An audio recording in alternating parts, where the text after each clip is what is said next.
Welcome to another episode of the Peak Potential Success Show. My name is Fong. I'm an entrepreneur, business strategist, real estate investor, speaker, also best-selling author, and every single day I help others unlock potentials and guide them to succeed. Today on the show, we have another great guest. On the show, we interview celebrities, entrepreneurs, business CEOs, multimillionaires, athletes, and artists to find out their path to success, how they're able to overcome challenges and adversity, and of course, their keys to success. And today's guest is definitely somebody who could add to that because she helps so many people achieve success and greatness. She gets to the core issues, getting down to the limiting beliefs, blasting through those limiting beliefs, and holding back and challenging those old stories and habits that are holding you back from success and greatness. I've had the pleasure of seeing her live on stages. I've seen her on different platforms, and every time she speaks, people listens because she adds so much great value to her audiences that I'm so excited to have her here. She's a master of solving organizational challenges, helping you develop strong leadership skills, and supporting teams towards outstanding results. So please welcome health and social care consultant, CEO, mentor, and coach, international speaker, and author, Ms. LYNNE PEYTON. Wow, Fong, thank you so much for such a generous introduction. And thank you so much. I'm very honored to be on your show. You're doing fantastic work in making leadership tips accessible to such a wide audience. So thank you for having me. It's always a joy having somebody of your expertise and your background on the show because you have so much to add and so much great value to share that it's always a joy to hear those stories. So first of all, let's get down to your origin. How did you get towards this stage of your life where you're helping so many people and organizations achieve success? Gosh, it's all organic, really, isn't it? So I'm 71 now, and I'm living, as far as I'm concerned, I'm living the dream. Exactly as you said, I'm in that place now where I'm financially free and secure and able to devote time to helping others. But I suppose helping others has always been part of the plan. So I was born and educated in Belfast in Northern Ireland. And at the end of my, what you would call high school career, I went to work in a holiday camp in England. Up until that time, Fong, I was going to be a French teacher. I had great visions of being an assistant in Paris and all this sort of glamorous lifestyle. And I went to work in a holiday camp. And for the first time, I was introduced to people who were seasonal workers, who had absolutely no certainty in their lives, who didn't even have a home because the home came with the job usually. People who had served time in prisons or juvenile detention centres. And this was a whole world I'd never been exposed to. So my upbringing had been very working class, but we didn't really want for anything. So I just thought there was more to life maybe than teaching French. So I actually got the boat back because nobody flew in those days. I got the boat back from England to Belfast, and I persuaded them at the very last minute to let me change my course to social studies and psychology. And at that point, I realized that I really wanted to help people. So I went on to qualify as a social worker, and the rest, as they say, is history. I was very fortunate to be I got great opportunities for promotion. And then I had the chance of working in Richmond, Virginia. So my husband's a trauma surgeon. He went to do a year's secondment to the Medical College of Virginia. And I got a job in a family crisis center where I was working with children who'd been physically and sexually abused. Now, this was in the 80s before people really talked about sexual abuse. And this program was really in the vanguard of working with those kind of situations and supporting those children. So then when I came back to Ireland, I was a step ahead of everybody else, and I was able to set up some services there. And I've been very fortunate to always have fabulous jobs, but always needed a lot of grit, determination, and focus because I managed children's services in Belfast during what were called the Troubles. So I don't know how much your listeners would know, but we had potentially basically a civil war in Belfast with a lot of paramilitary activity. So managing services in those areas was really quite challenging. But we always were driven by the fact that we were determined to deliver high quality services.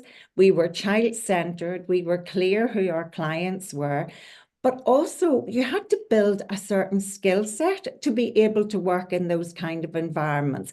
And I suppose that's a lot of what I teach today. Essentially, you had to be a great communicator because many times we had to talk ourselves in and out of difficult situations. You had to optimize, the O stands for optimization. You had to optimize whatever resources that you had at your available to you. You had to build relationships. We had to build relationships with local representatives, housing institutions. We even had to build relationships with spokespeople for the various organizations. And then we had to evaluate what was it we were doing that was working, or if it didn't work, evaluate, well, what could we have done better? So roll forward many years. I was then the director of a not-for-profit for a number of years and was privileged to lead that organization's millennial campaign, which really meant a lot of platform speaking, as you said, fundraising activities. So that was a great experience. And then in 1999, I did my first UPW with Tony Robbins. And at that point, I decided I didn't want to work for anybody else anymore. I felt that sometimes it was challenging trying to change organizations from the inside. So I thought maybe I could be more effective trying to change the system from the outside. So I set up my own business with no clients, just a focus, a vision, and lots of networks of people who then went on to employ me as a consultant to their organizations. Wow, that is absolutely amazing. So many different twists and turns towards your path and to get to where you are today. And it's always fascinating that path because sometimes you look back as like, if that didn't happen, then this wouldn't have happened. If I didn't do this, then this skill set wouldn't have come in order for me to do that. So that's absolutely amazing. Now, you've gone through so many different types of consulting and managing and working with different types and organizations. Have you found any differences with regards to working with, let's say, CEOs or big companies versus nonprofit? So I just interviewed the CEO of a nonprofit organization the other day, and it was music to my ears. This is someone I had coached over many years, and she's just completed her MBA. And she said she realizes now that running a not-for-profit organization is running a business. It is the same principles. And she talked about all of the various elements that she'd learned on the course, the strategic development, the financial budgeting and financial accountability, the negotiation skills, the marketing. And she hadn't realized that these were all things that are absolutely fundamental to running an effective not-for-profit organization. So yes, people need to get, regardless of what sector you're in, regardless whether you're a state statutory organization, not-for-profit, or you're a business, you have to run everything like a business if it's going to be successful. That is totally true. I so agree with that because lots of people tend to look at the two things differently. They go, oh, it's nonprofit, then I don't need to spend that much time or thought into it. And whereas it's a business, oh no, numbers are important. But the thing is, numbers are important in both sides. Now, Numbers are important everywhere. I think that is so fundamental. And I know from your engineering background that you know how important numbers are. But it is so true. If you can't count it, if you can't measure it, you can't manage it. And it doesn't matter whether that's referrals or whether that is projects, you have to know your numbers. Mhm. Now, you mentioned about the core communication, optimization, relationships, and evaluation. Now, it applies to both nonprofit to profitable organizations as well. What are some of the key, what do you call it, those key mistakes that people do with each one that you see very, very common in either sector that people should really focus on so that they could go, okay, I could tweak this to improve on communication, tweak this on and improve your optimization, improve on all these things. What are the key and main challenges that people do? That's a great question. And I mean, everything in business is about the ability to communicate with other people.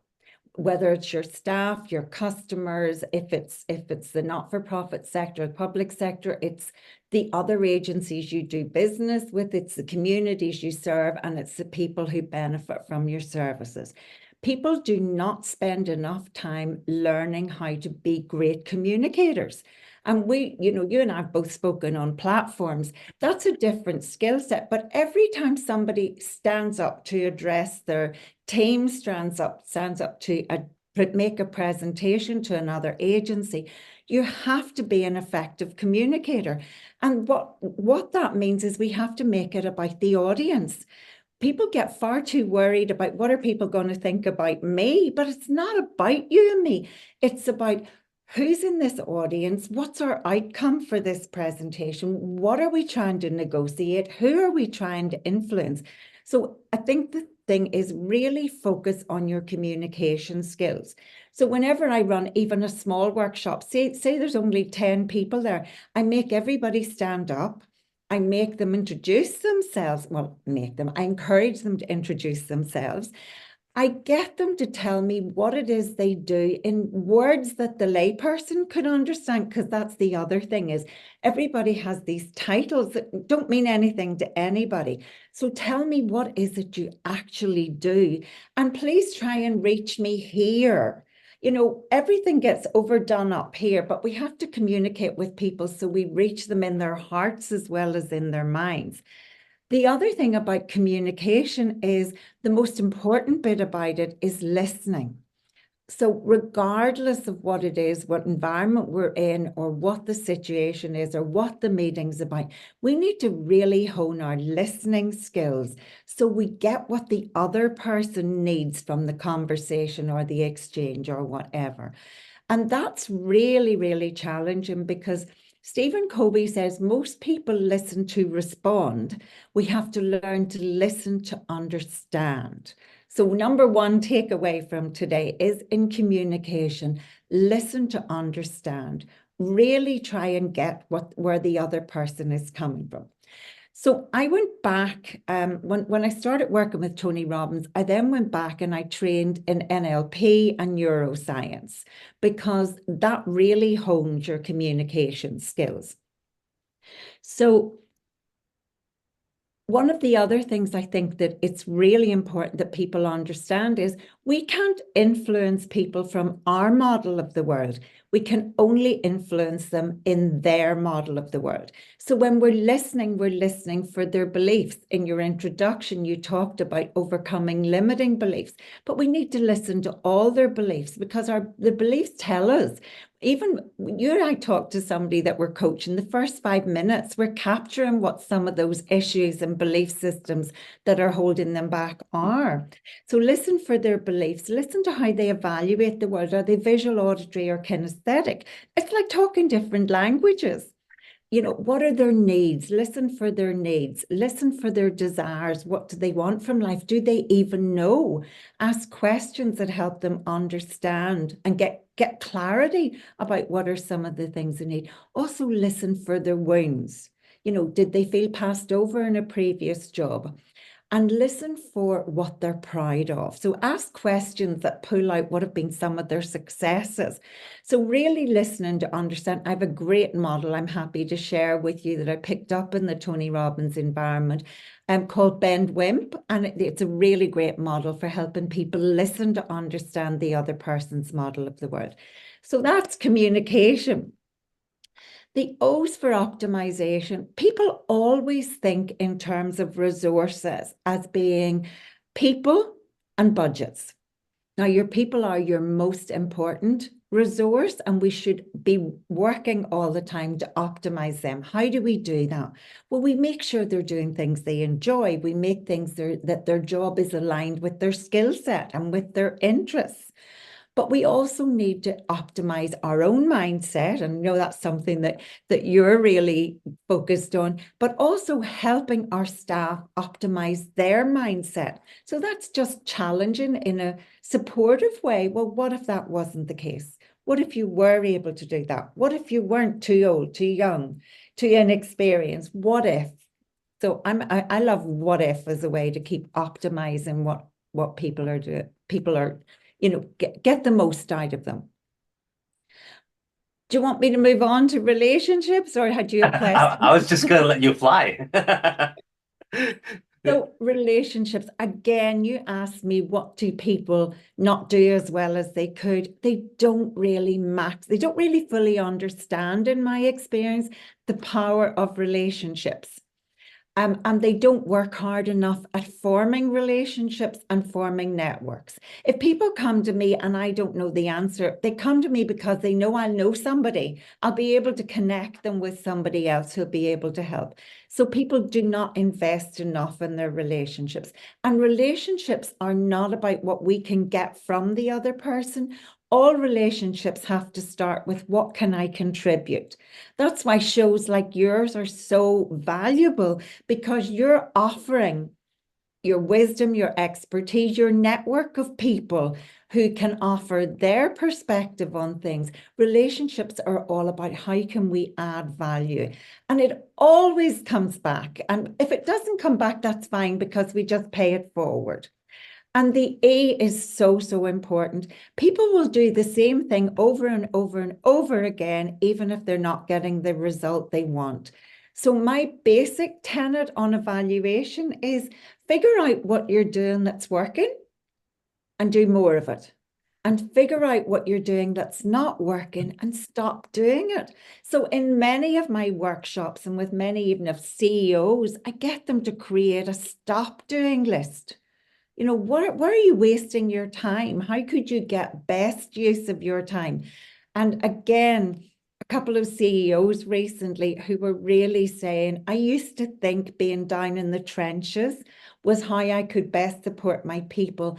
But now I know I have to be up there in the helicopter, seeing the bigger picture. And if I'm not doing the strategic planning, the risk management, the forward thinking, then I'm not truly serving them. I don't need to be in the trenches. And that's a great lesson for senior managers. Totally agree. And what I love most about C.O.R.E. is that everything that people do, that when they're going, hey, I'm not achieving a certain type of result, can always be traced back to, oh, that's because I didn't communicate right. Oh, maybe because my relationships weren't better. So you can always trace it back to one of those things. You get hired and brought into different organizations to consult and help them do better. And usually there's going to be some clashes of ego or thought processes or limiting beliefs and whatnot, where you have to go, hey, listen to this. This is gonna work. And somebody may be very, very hard-headed and goes, that's not gonna work. I don't want to try that. How do you navigate through those difficult conversations and difficult leadership styles? I always come in from a position of being very humble. Hey guys, you know much more about this organization than I do, so you're going to have to help me out here. And I always do introductions first, and I ask people, what do they bring to the table and what's their ask from their colleagues around the table? Oh my goodness, that even those that don't want to play, once they get into this, and I also then make the rest of the people tell me what they heard, and I write the key points on a flip chart. It is so incredible when people are able to give informal, positive, affirmatory feedback to their colleagues in such an informal kind of way.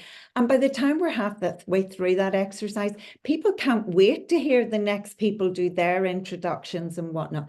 Then I get them to set their outcomes. I might say, look, okay, so management brought me in to talk to you, and they probably have a certain set of outcomes they want, but I want to know, what do you want from this series of workshops or from this change process? So it's getting ownership at the very beginning. And it's very hard for them to be defensive whenever I'm giving them that ownership.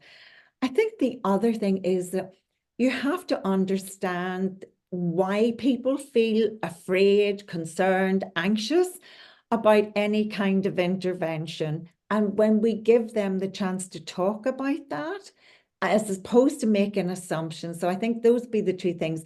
I want them to get ownership from the very beginning. I don't make assumptions. I recognize that their needs and the executive team needs are likely to be different. And then I get them to help me find what that common ground is. Mhm. Do you find that after a period of time that whatever you built during that workshop or during that consultation starts to deteriorate and then another boost needs to come back up? Like how long of a gap is there usually? I think it depends on the group. It depends how bought in they are to whatever the process that we're doing. But I think relationships, you can never make assumptions about rapport. You Mhm. get rapport, then you have to keep checking you've still got rapport, which is exactly what you're talking about. And it's not just the group, it's that the group might be mostly with you, but you have to notice that, Fred's no longer connecting or Susan seems to have switched off. So it's people move at different paces. So you have to be very tuned into the needs of all the different individuals in the group as well as the group as a whole. So if I feel that it's going off, especially if it's in a big group exercise, I nearly always break them up into small groups, because when you do that, you dilute that energy or whatever. You can sense it, can't you? I mean, you've done this too. You can sense it as somebody who's leading on an initiative. So I would tend to put them into smaller groups to do an exercise, and that usually helps to rebuild the energy. The other thing I do is I name it. Sometimes I just say, I'm sensing here that, there's something, so why don't we talk about it? Mhm. You mentioned before about leadership and how some leaders believe that they have to die in the trenches with their workers, and then that sometimes they realize they have to come back up and see the whole picture. There's another batch that goes, no, we're always big picture. We're always kind of telling people what to do, and that's not really what you want either. What's that fine line for leaders that okay, I want to be your friend. I want to be there and work with you and work hard versus, well, I'm not really your friend because I'm higher up and I'm trying to lead everybody towards a greater success and greater goal. How do they navigate through that? Because it's a very fine line. It is. And sometimes it comes down to intuition, doesn't it?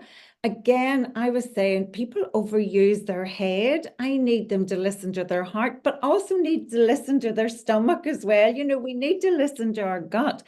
So I think it's about taking time to be close enough to really understand what the issues are for people at the next level or even people at the front line. So you do need, as a senior manager, to walk the site every now and again. People need to feel that you understand what's going on for them, but that doesn't mean that you need to roll up your sleeves all the time. Adam Coffey is great on this, isn't he? You and I both attended some of his events. And he's fantastic about saying whenever he's taken over a new company, he walks every single department. So he gets a feel of what it's like for the people in that particular sector. And again, I think it's about honoring that they know the details of how to do their particular job. The CEO is never going to know all that detail, but needs to get a sense of it. But it is a fine line. And again, it's about style. Each CEO will have their own particular style. The ones I think that are most effective are those that can talk to everybody at every level in organizations and honor them and make them feel that their contribution is acknowledged and valued. Mhm. And then it's also about saying, I know you may not understand some of the things that we're trying to do strategically at the moment, but I do want to hear from you and I do want you to think about how it will impact you. Most change management initiatives, as you know, fail, something like 80%. And the reason for that is because the communication wasn't maintained throughout the process. They didn't do enough of the listening bit at the beginning. And then through the various milestones, they didn't always ensure that the communication continued to be appropriate and two-way. There's a great podcast. I'm a great Andy Stanley fan. It's a great podcast by him that says, people are coping with so much change at the moment, but whether it's you bring in a new leader or you bring in a consultant to facilitate a change process, you have to understand that that makes people uncomfortable. So stage one is uncomfortable. Stage two is that you have to accept that there's always a loss. With any kind of change, people will grieve in some way, the loss of the old way, the loss maybe of a previous leader. Then they go through a period of confusion. Well, what's this going to mean? And the most important thing for them is, what's it going to mean to me? People personalize change. And then when you help them see, the leader's job is to help them see the vision, the clarity to where this is going to go and how it will make things better and how it will affect them. And then eventually the culture starts to shift to the new norms and people start to acclimatize to the new way. But people rush change, they don't manage it appropriately, and they don't consider the extent of the impact on people at all levels in the organization. We Wow. think in change in terms of change in systems. We have to learn much more about change and how it impacts people. Mhm. Totally agree. I mean, when it comes to change, people are usually afraid of it, and you kind of mentioned that already, that they don't know what's coming on, or they're so afraid of the unknown that they're so reluctant sometimes. And one thing with regards to accepting change is being open-minded, being flexible, and that goes towards your core acronym as well. If you're stubborn, you're not going to be able to communicate well. If you're not listening, that's because you're not flexible, you're not open-minded. So, and it applies to all levels of management and also all levels of employees and whatnot. If people want to succeed, if people want to grow, you have to have a open-minded, flexible mindset. How does one develop that? Is there something that they can do on a daily basis to keep in mind, hey, I need to be flexible, I need to be open-minded so that I can see the opportunities that's always out there, but I can't see them if I'm not open-minded. That is so true. And I think it starts a little bit with trust. If they trust their own team leader, if they trust the organization, then that helps them to be a bit more flexible. But, some people are just naturally more flexible than others, but we do all need to build that muscle. So how do we do it, I think, is what you're asking. Yeah. I always say to people, say yes more often. Accept that, if you're asked to do something, say yes and then work out the how you're going to do it. So saying yes is a great way to continue to be more flexible. The other thing is get a coach. I've got 3 different coaches, and I know you have coaches as well as being a coach, because we would be really poor coaches if we weren't working on ourselves all the time to be even more open, to be even more flexible, to take even more calculated risks. And I think if you have coaches and mentors that encourage you to take more chances, to say yes to more opportunities, that's a huge part of it. But organizationally, I'm really clear that people will be more flexible in organizations where there has been a culture of trust. Trust is really, really important. Now, Stephen Covey's work on trust in a book called The Speed of Trust is a fabulous read. And he says trust is built on integrity. Does Fong do what he says he's going to do? Did he do it the last time and the time before? Can I trust him? Is he an honest person who follows through? Because so many people talk the talk, but they don't walk the talk. But everybody's watching to see if we walk the talk. The second thing is intent. Have we got the same purpose, the same vision? Have we got the same values? So if you're going to trust someone, you want to know that their intent is pure. But we also need competent people to lead organizations and to lead teams and to lead ourselves, because ultimately I think we have to be responsible, take personal responsibility for our life. And then the fourth thing is track record. So intent, integrity, competence, and track record. And when leaders in organizations tick all those boxes, then people will take more chances under that leadership. Mm-hmm. Wow, that's very, very well said, and it hits on so many different levels because it could be applied in so many areas. You talked about saying yes, and it's so natural for people to say no. People may or may not even have heard the question or the opportunity, and they've already rejected it right off the bat. So, do you have an example for yourself that you said yes to something that you kind of apprehensive about, but it turned out so much better than you ever dreamed of? What was that Oh, one scenario that you said yes to? my life is full of those examples. I think probably in 1980, I was very well settled. I'd got a team leader job in Belfast. It was my first team leader job with a group of social workers, and I just loved it. I had my own big patch and I had great ideas about how we were going to build community. And my husband got a job working in Richmond, Virginia in MCV. So I had to leave my job and go with him for the year. So that just seemed horrendous to me. But then I did the what if, what if this was a great opportunity? And that's my favorite when people are stuck, because some people are programmed to say no, and it is just a habit. And my favorite words to shake people out, well, what if, or what needs to happen to make this a yes? So anyway, we went to Richmond, Virginia, best year of my life. I had no job. I was determined that I couldn't sit in our little condo miles from anywhere, and we only could afford one car. My husband needed that to get to work in the morning. So I had to find work. So I got out Yellow Pages. This is how old I am. I got out Yellow Pages and I went through every agency that looked like a children's service agency, and I called everybody. I spent a day on the phone, and later that week I was given 2 interviews.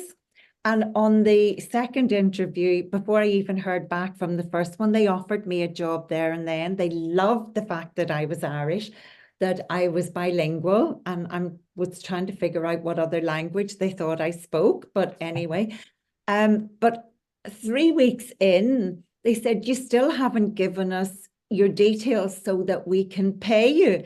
And I went, yeah, well, that's because I don't have a work permit. I don't have a social security number. I said, but I'm willing to work as a volunteer until I get some of those things, because I just love this job. So I then spent the next 2 months calling a lady in Washington, D.C., and I can't even remember what department it was. But eventually she granted me an interview. And when I went for the interview, it was like in the supermarket, they gave you a number, and I called up with my number, and she said name, and I said LYNNE Peyton, and she said you, and she said you, and she had this thing, and she said, if I give you this, you must make me a promise. You must never, ever, ever phone me again. I go, done deal. So I got my work permit. And that was just by sheer persistence, because I knew they wouldn't keep me on as a volunteer in the job if I didn't actually get regulated. And I loved the job so much, I just needed to get the work permit. So I tortured this poor lady. But, again, persistence, I got the work permit. I got the most amazing experience. Not just experience in working in the crisis center, but I made so many relationships. I learned all about work. And at some stage, I knew I was going to come back and work in America. Now, that was really challenging because we had to go back home because of my husband's career. But saying yes to that opportunity meant when I went home, I was so much more advanced than anybody else, because nobody in Ireland was talking about sexual abuse. Nobody had trained in it. And that helped accelerate my promotions. But it also made us hanker after working in America ultimately. And as you know, the other side of my life is I'm a property investor. I have real estate in Florida, we've owned strip malls and we have apartment buildings. And we built that from a very, very small basis. But the start of it was that year and having that experience of going to America and saying yes and jumping into the unknown. And I Wow. actually also transferred to the Virginia National Guard and served with them for a year because I was in the Army Reserve at home. And I got my pilot's license that year as well, just for something to do. Near the end of the interview, you then drop you own strip malls and real estate, you're a pilot, you're a Coast Guard, you're all this stuff, and we didn't even jump into that stuff yet. Do you know, for a very long time, I kept those two parts of my life separate. It seemed inconsistent to be working in the public sector and working with people who were public servants and then on the other side being an investor. But I've always been good with money and I've always been good at investing and managing things.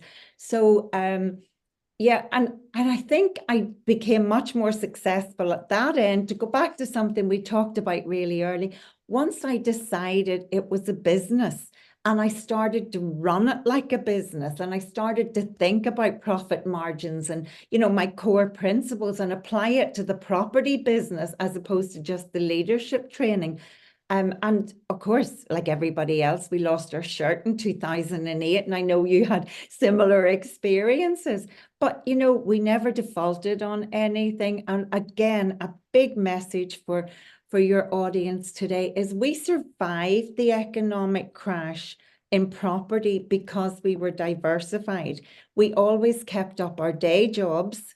And both my husband and I, he's a trauma surgeon, and we were able to, you know, earn in the UK and send money to the US to keep afloat. So I would say to people who are venturing into business, be careful, you know, have a firm foundation, have a safety net, make sure you're covered for the first couple of years because many small businesses don't make it beyond the first couple of businesses. But hey, if they keep listening to podcasts like yours, they'll have a lot more chance of making it. Awesome. Thank you very much for that.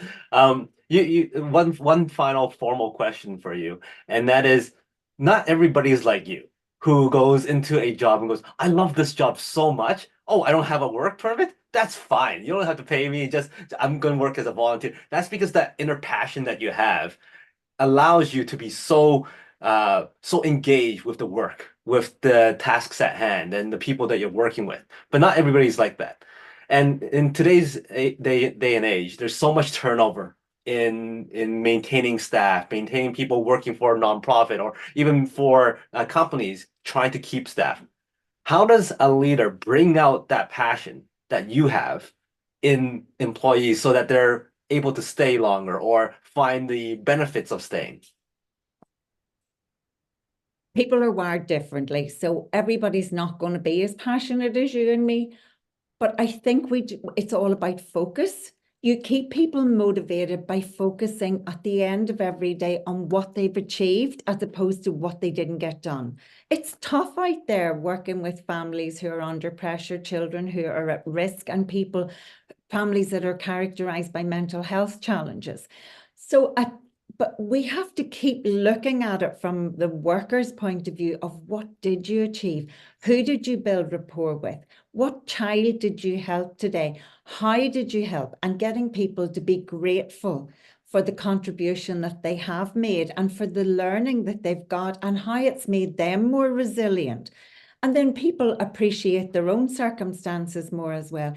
So I think you just keep motivating people by focusing on what they've achieved as opposed to what they didn't get done. And then again, flow makes everything easier. If you're in a job that makes the most of your talents and skills and mindset and abilities, sometimes I just get people to rejig their teams. Again, a great book by Jim Collins. He says, it's not just having the right people on the bus that matters to organizational success. It's having the right people in the right seats on the bus. So in teams, I always try to make sure that everybody is in the flow, that they're in the right places in the team, that they're given opportunities to project management or try something new, that will actually play to their strengths, and we make everybody feel valued. Awesome stuff. Thank you very much for that. Before I let you go, I got 5 quick rapid fire questions for you. Give me the first things that come to mind. You're stranded on a deserted island, one food to eat for the rest of your life, no consequence. Food. Yep. Just vegetables. As long as I have vegetables, I'll be good. Ah, so healthy. Love vegetables. Hollywood calls and goes, "Hey, Lynn, we love your story. It's such a great inspirational biopic that we're going to do. Who would you cast to play you?" Ooh. Kylie Minogue. Wow. I Kylie, love her energy. I saw her audience recently, and I just thought, yeah, she's got so much energy. awesome. So she shows up at your door and goes, "Hey, Lynn, I got casted to play you in this biopic. Let's hang out." You go, "Don't worry about it. I got the entire night planned out." What does that night look like that you planned out for you and Kylie? Well, I live on a lake, which is absolutely gorgeous. So we'd have a great walk down around the lake first. Then we'd have dinner in my favorite restaurant, which is Viscounts in Dungannon. And then we'd do a pub crawl in Belfast. Awesome. Well, that restaurant that you booked all of a sudden says, "Oh, sorry, we're full. We can't take anybody else." And you go, "Oh, that's fine. Don't worry about it. Hey, Kylie, let's go back to my place. I'm gonna fix you my special dish." What's that special dish that you can prepare? Chicken in whiskey and cream sauce with cauliflower rice. Awesome. And I just need you to know that restaurant would never say that they don't have a table for me. I'm pretty sure. Um, what is your intro music? So if somebody introduces you on stage, what is that song that you love playing in the background when you start walking up on stage? Oh, I've never done it, but it would have to be Tina and Simply the Best. Awesome. Give me a number from 1 to 4. 4. 1, 2, 3, 4. So how do you use a manicure as a metaphor for success? Standards, color,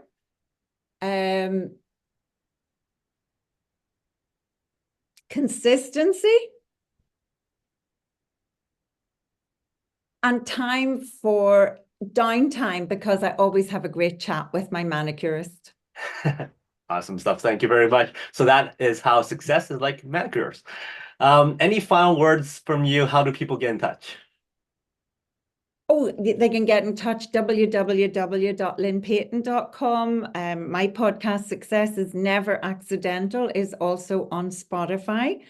And my website has just loads of great free stuff as well, lots of articles and tips and strategies. So, and people can email me at lynn@lynnepeyton.com. Awesome. Thank you very much. So everybody make sure you connect with Lynn. I did a deep dive in her content and lots of great stuff that you can implement into your lives every single day. And you'll see your results skyrocket because she adds so much value and so much content is out there, especially her website and also her podcast as well. So thank you very much, Lynn, for being here. Great chat, and I've learned a lot. Thank you very much. Absolute pleasure, Fong. Thank you for having me. Awesome. She's Lynn. My name is Fong. Until next time, today is the day to lock your peak potential. We'll see you later.